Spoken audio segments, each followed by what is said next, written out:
Bom, a minha pergunta agora, doutora Ariana, é se a mulher sente alguma coisa, ou seja, tem algum sinal ali evidente de que tem alguma coisa errada, só para chamar a atenção, para que aí ela corra em busca de uma consulta?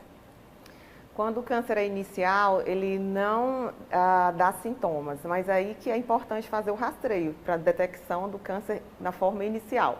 Quando já tem algum sintoma, é porque ele já está no mínimo localmente avançado e ele já vai ser inoperável e o tratamento já vai ser mais complicado.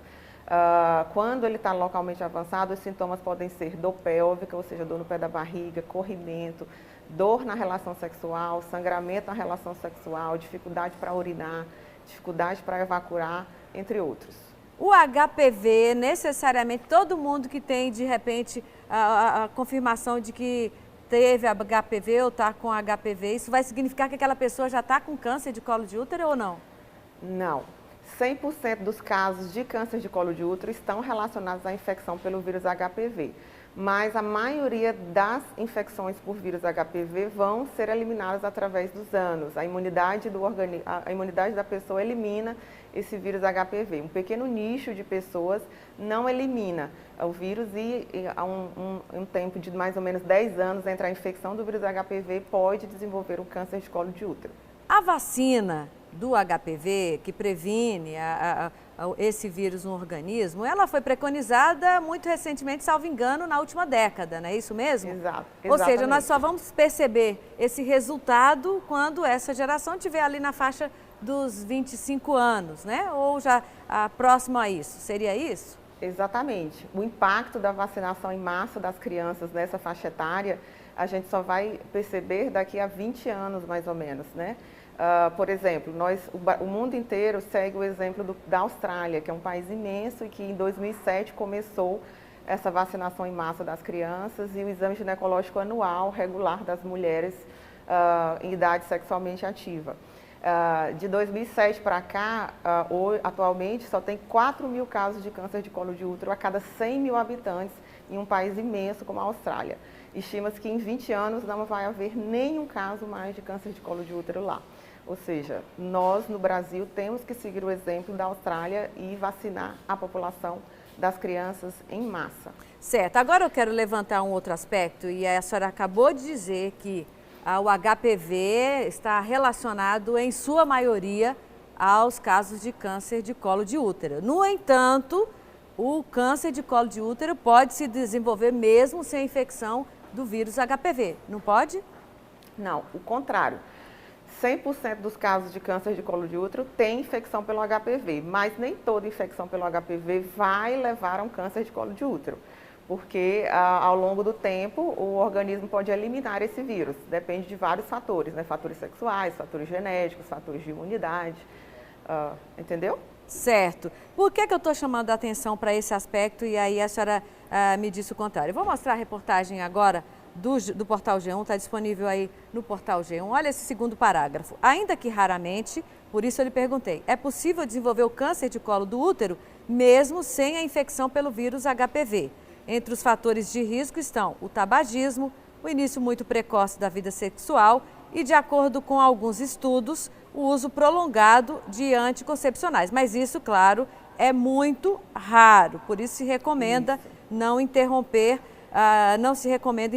o uso de anticoncepcionais para evitar câncer, porque houve por um tempo muitas inverdades associadas ao uso de anticoncepcional e desenvolvimento de câncer. Muita gente tinha receio, dizendo, se for tomar muito tempo anticoncepcional vai ter um câncer de um jeito ou de outro. Não é isso, né? Esse parágrafo está corretíssimo. Nós, na prática, falamos 100% dos casos de câncer de colo de útero estão relacionados ao HPV, mas, na verdade, é 99,7% dos casos. Existe uma pequena parcela dessa população que está relacionada justamente a isso, a fatores genéticos, fatores de imunidade, uso prolongado de anticoncepcional, ou seja, mais que 10, 15 anos, parceiros não circuncisados também têm um maior risco da parceira desenvolver o câncer de colo de útero. Má higiene prolongada também tem é um fator de risco para câncer de colo de útero. Eu vou voltar. Mas na prática clínica nossa, Todas as pacientes com câncer de colo de útero que nós pesquisamos têm infecção do vírus HPV. Certo. Eu vou pedir para a senhora segurar aí e ficar com a gente mais um pouco, que já tem mais uma rodada do Bom Dia Responde, tá certo? Já foi ótima essa primeira etapa. Muito obrigada e até já. E você, claro, tem esse tempinho aí para mandar sua pergunta para a gente, tá bom?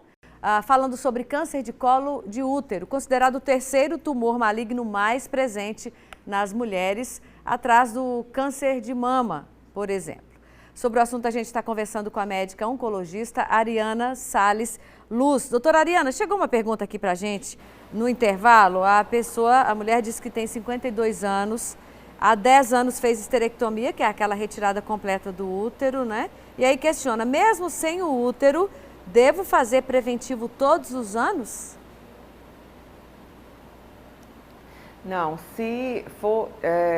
tiver sido uma esterectomia total, ou seja, com a retirada do colo do útero, teoricamente não precisa fazer o exame de Papa Nicolau anual. Mas, ainda que tenha tirado o colo do útero, ela deve ir ao ginecologista para fazer o exame ginecológico físico.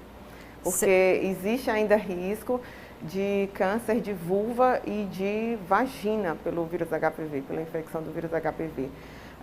O vírus HPV não causa só câncer de colo de útero.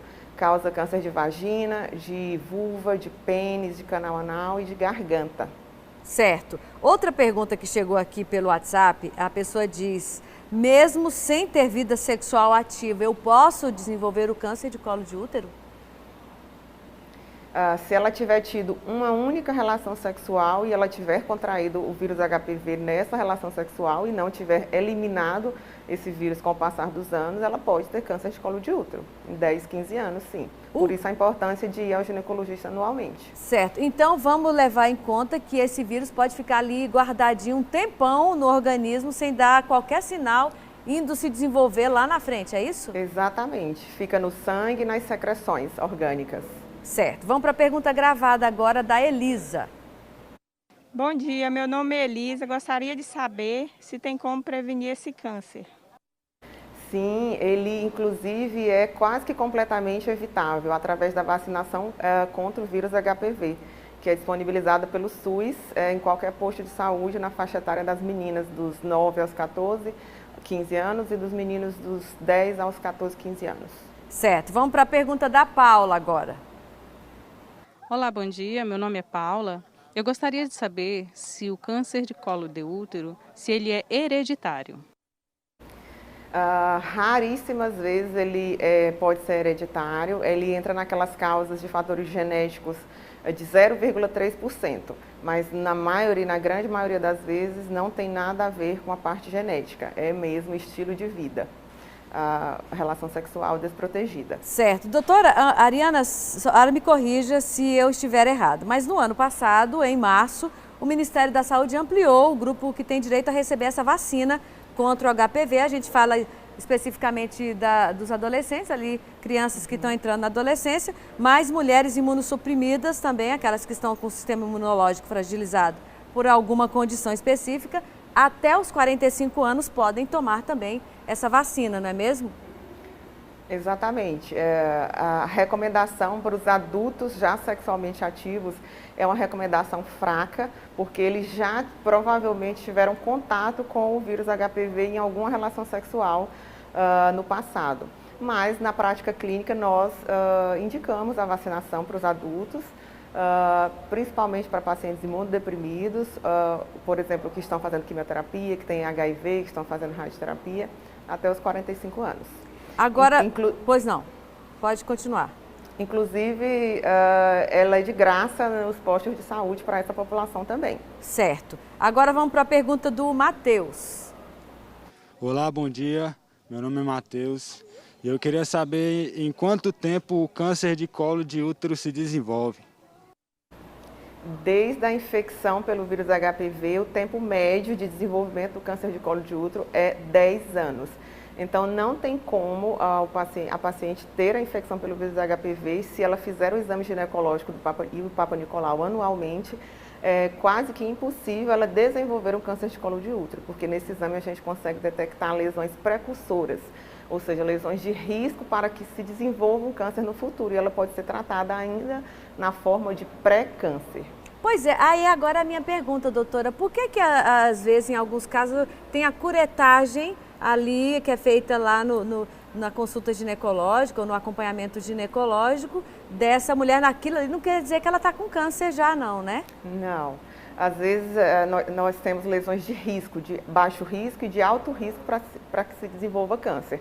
Ela deve ser tratada localmente, às vezes com uma pequena cirurgia, um pequeno procedimento cirúrgico no colo do útero, para que no futuro não se desenvolva câncer. Certo, vamos para o questionamento agora da Luciene.